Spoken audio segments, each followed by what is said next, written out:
Hey guys, it's Fernanda. Welcome back to my channel. So in today's video, I will be talking about the financial side of being a teacher.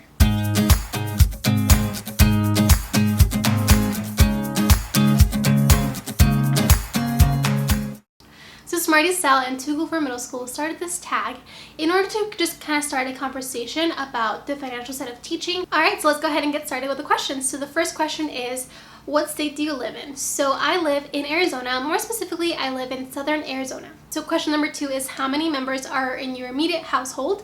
And I'm going to have 2 answers for some of these questions just because it's soon going to change. So I kind of want to give you both perspectives.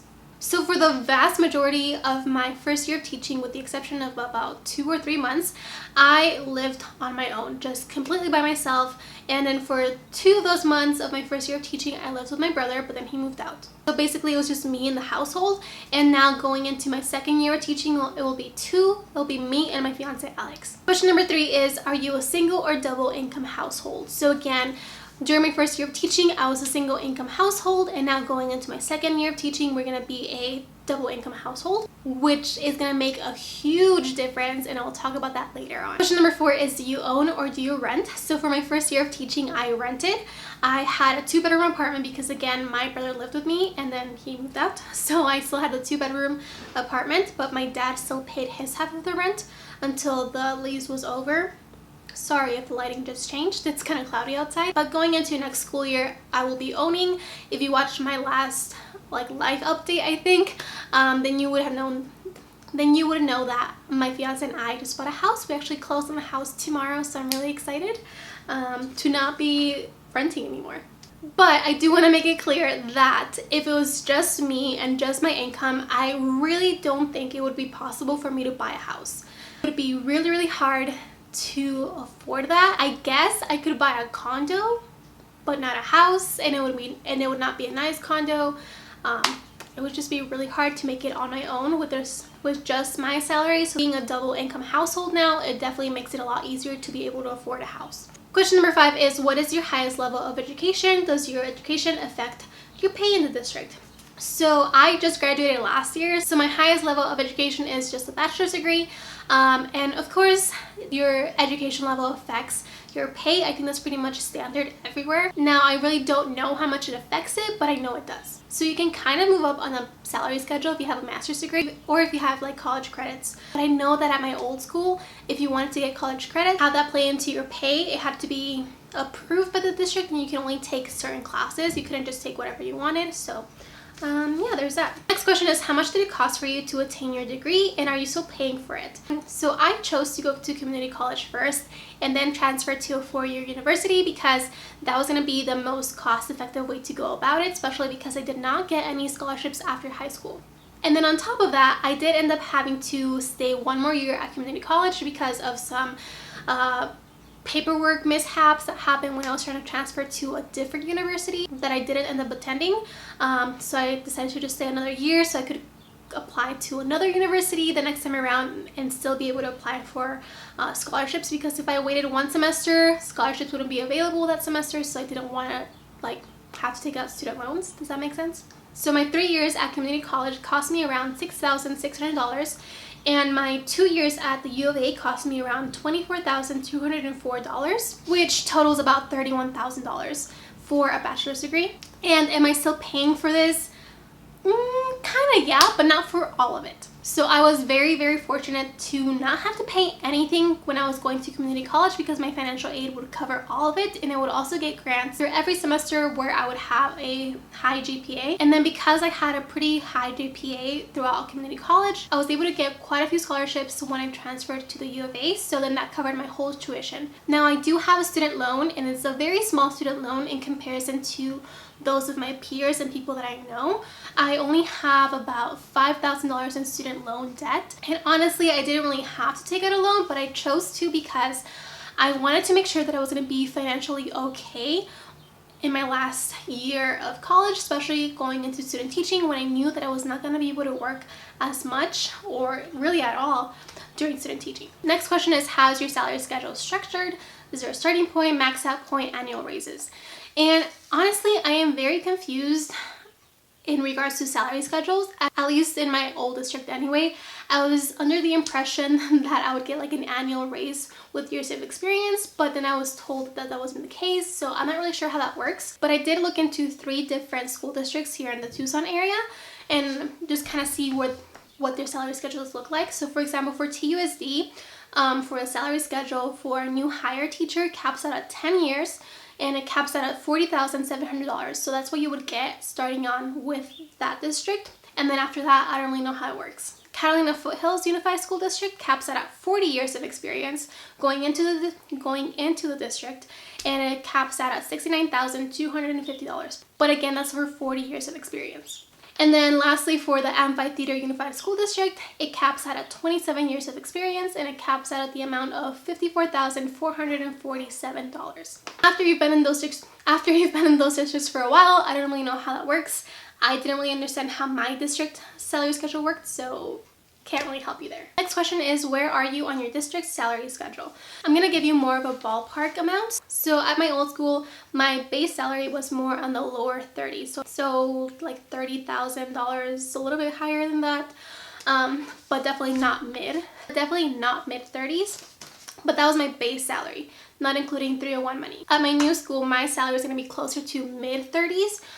For my base salary, not including 301 money as well. Next question is, do you supplement your income in any way? And yes, I do. During school breaks, I work at a daycare, and I've pretty much been doing that for every school break that we had this last school year, except for rodeo break. And that is just and I do this because it gives me a little bit extra money that I can use for like emergencies and stuff like that, or just to put away if I need to, but usually it goes away to things that I need right then and there. I'm glad I did work that second job during the school year. Next question is, how much money does your school give you for supplies at the beginning of the school year?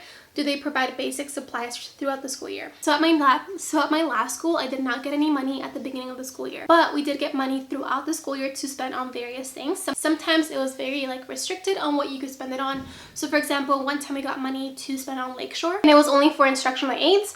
Then we got money for Office Depot, so I could spend on things like construction paper, glue sticks, and stuff like that.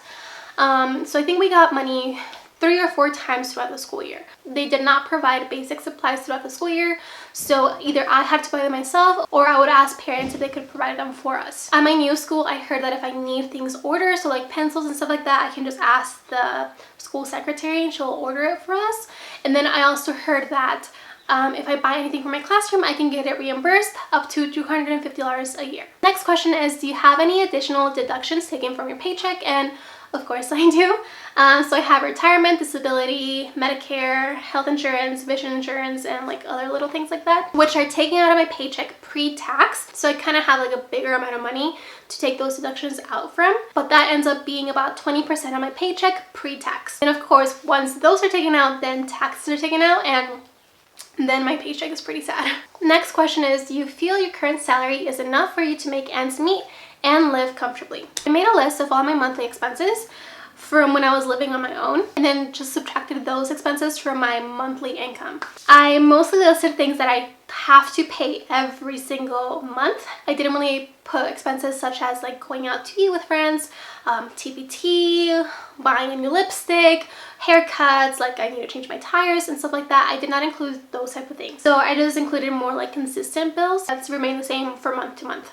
So in that I included rent, car payment, car insurance payment, loan payment, electric bill, internet bill, gas, groceries, miscellaneous subscriptions, phone, and credit card. So after I took out all those expenses for my monthly income, I was left with about $630 left over for the whole month.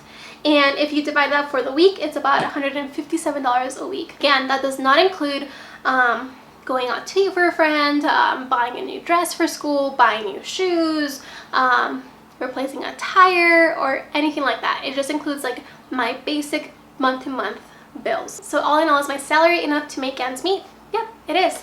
But is it enough to live super comfortably? No, this is definitely not the way that I would want to live for the rest of my life. So there's that. Next question is, are there any financial goals that you are still working towards? And yes, I want to be able to learn how to manage my money better. I feel like that would definitely help. But yeah. Alright, so then the last question is, what is the biggest piece of advice you would offer to someone considering teaching? Really, really think about all the expenses that you're going to have once you're a teacher. I know for me, I thought I did think about all these things, but I did not take into consideration my grown-up expenses, and I also did not take into consideration my expenses as a person that has a career as opposed to my expenses as a person that's in college. So when I was in college, I had financial aid to fall back on, and I also had my dad. So my dad would pay my rent throughout college because that was our deal. If I went to college and got good grades, he would pay my rent. And like I said, with my scholarships and stuff like that, I had money left over that I could use to do whatever I wanted. Now, when I graduated college, I did not have those options anymore, and I had more expenses that I did not have before. So before, I did not have my rent payment, I did not have a car payment, I did not have a car insurance payment. I went halfsies or more than halfsies on electric and Wi-Fi, and I did not have a credit card back then either. So yeah, I had a lot more expenses, and you probably will too. So really take into consideration all those expenses and try to see if it's something that you are going to be able to do, and if you're not, how are you going to make it work? Are you going to have to live with roommates? Are you going to have to live at home? Are you going to have to not buy a new car? Are you going to have to not travel? So you really have to think about all of that and be a really good planner, and then be able to handle your finances and stuff like that, because it is hard to live on a teacher salary here in Arizona. Alright guys, so that is it for today's video. I hope you guys enjoyed it, and if you did, please give this video a thumbs up. If you have any more questions that I did not answer, or you want something clarified, please ask me in the comments below, and I will get to you as soon as I can. But yeah, that's pretty much it. I will see you guys in my next video. Bye!